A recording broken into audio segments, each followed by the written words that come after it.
The 2021 Lincoln Nautilus may not look new, like, at all, but it has been significantly refreshed, and now it's got a better interior than an Aston Martin DBX.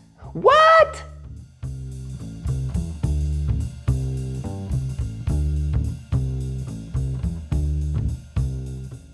Okay, let me explain. So the Nautilus's exterior was barely, and I mean barely, touched, but this luxury utility vehicle's cabin is a completely different story. You see, the interior has been comprehensively overhauled, and it is far nicer than before.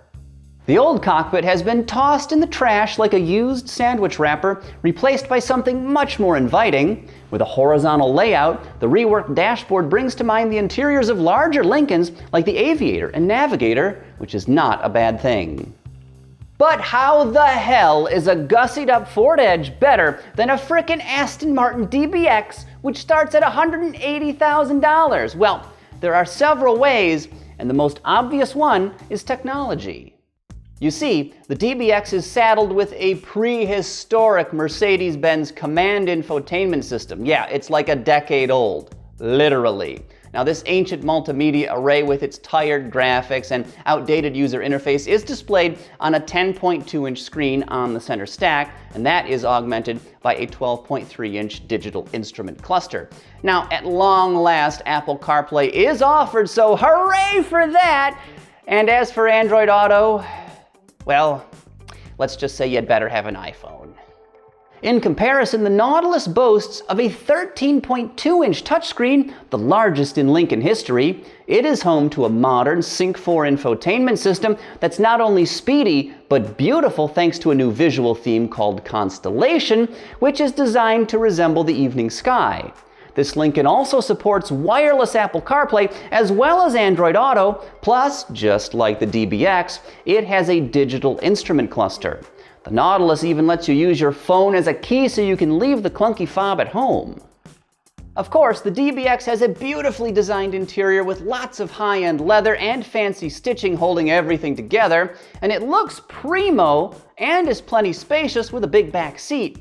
But some interior elements are regrettably pretty bargain basement. I mean, Roadshow managing editor Stephen Ewing commented in his review about the flimsy air vents and how many of this Aston Martin's buttons and switches feel cheap, which is a real shame. Now, this is not to say the Nautilus's interior is perfect, not by any stretch, but just like the DBX, it comes with loads of cut and sewn materials. Beyond that, the two available black label themes deliver even more premium goods, as well as additional owner benefits. Now, one of those themes is called Chalet, which has light and dark contrasting colors, as well as silverwood appliques. The other is Flight, which should offer rich tan leather, offset by swanky engine-turned accents. And unlike the Aston in this video, many of the Lincoln's switches and controls feel good, including the brand's signature piano key shifter. Now, I get it, comparing these two SUVs is kind of pointless. I mean, no Lincoln will ever have the brand cachet of Aston Martin, and the Nautilus could never match the DBX's Mercedes-AMG-sourced 4-liter twin-turbocharged V8 or its 542 horsepower. This Lincoln can't hit 60 miles per hour in 4.3 seconds, and it will not turn heads on Rodeo Drive. I mean, it's more at home parked in front of a Lowe's rather than Louis Vuitton. But I am pretty impressed by what Lincoln is doing these days, and you should be too. The Nautilus is not a new vehicle at all, but they have done a commendable job sprucing it up. The 2021 Nautilus is comfortable, luxurious, and it offers more tech than you might expect. In some ways, it is a clear step above the DBX, which costs, what, 3 or 4 times more? So what do you think of the DBX? Are you a fan of that new Nautilus? Am I completely insane for comparing these two SUVs? Yeah, I probably am. But leave a comment or 4 down below, give a compliment, or even throw some shade if you want. Everyone is welcome.